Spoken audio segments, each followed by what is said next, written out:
अस्सलामुअलैकुम वरहमतुल्लाहि ताला वबरकातुहू।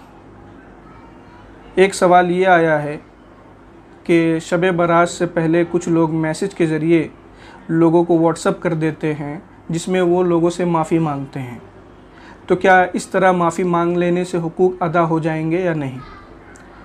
देखिए, ये तो बिल्कुल फ़ुज़ूल सी बात है कि सिर्फ़ मैसेज कर दिए और माफ़ी हो गई।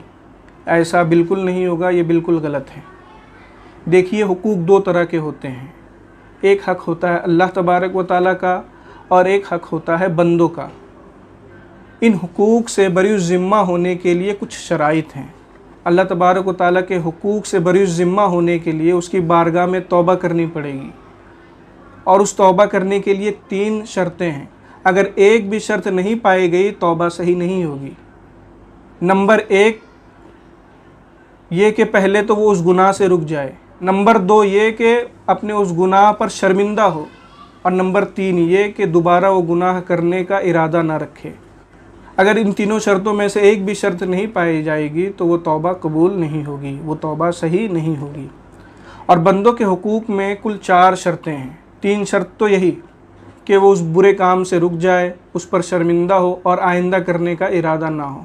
और चौथी शर्त ये है कि जिसका भी उसने हक़ मारा है उसको वो हक़ अदा करे। अगर माल ले लिया है या कोई चीज़ ले ली है, उसकी कोई ज़मीन हड़प कर ली है, तो ये सारी चीज़ें उसे लौटानी पड़ेगी।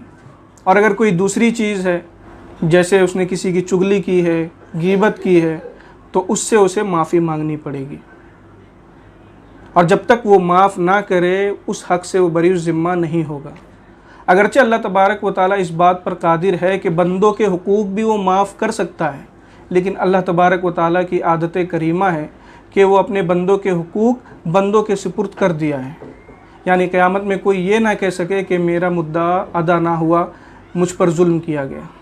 इसलिए बंदों का जो हक़ है, जब तक साहिब हक़ से माफ़ी ना मांग ली जाए और वो माफ़ ना कर दे, तब तक हक़ अदा नहीं होगा।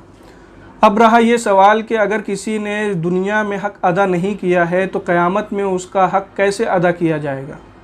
देखिए, क़यामत में तो पैसे और मालो दौलत होंगे नहीं, तो वहाँ पर हुकूक अदा करने का तरीका ये होगा कि इसकी नेकियां उसको दी जाएगी जिसका उसने हक़ मारा है। अगर इससे हक़ अदा हो गए तब तो ठीक है, वरना उसके गुनाह इस पर लाद दिए जाएंगे। तो मामला बड़ा कठिन है। हम सबको चाहिए कि हम सारे हुकूक अदा कर दें। ये तरीका अच्छा है कि शब बारात से पहले लोग माफ़ी मांगते हैं, लेकिन ये तरीका कि सिर्फ मैसेज कर दिया और ये समझते हैं कि माफ़ी की तलाफ़ी हो गई, ऐसा नहीं है। बल्कि जिसका भी आपने हक़ मारा है उससे माफ़ी मांगनी पड़ेगी। अगर वो माफ़ कर देता है तब जाके आप उस हुकूक से बरी ज़िम्मा होंगे। अहादीस में आया है कि अगर बग़ैर सींग वाली बकरी को सींग वाली बकरी ने मार दिया है तो क़यामत में उसका भी उसे हिसाब देना पड़ेगा। दूसरी रिवायतों में भी आया है कि एक चूटी ने दूसरी चूटी को अगर सताया है तो उसका भी उसे हक़ देना पड़ेगा। लिहाजा हमने अल्लाह तबारक व तआला के किसी भी बंदे को कोई भी तकलीफ़ दी है, हमें उसका हिसाब क़यामत में देना पड़ेगा। इसलिए बेहतर ये है कि हम दुनिया में ही उस हिसाब को अदा कर लें, उन हुकूक को अदा कर लें, ताकि क़यामत में हम इस तरह की अदायगी से बच सकें। अस्सलामु अलैकुम वरहमतुल्लाहि ताला वबरकातुहू।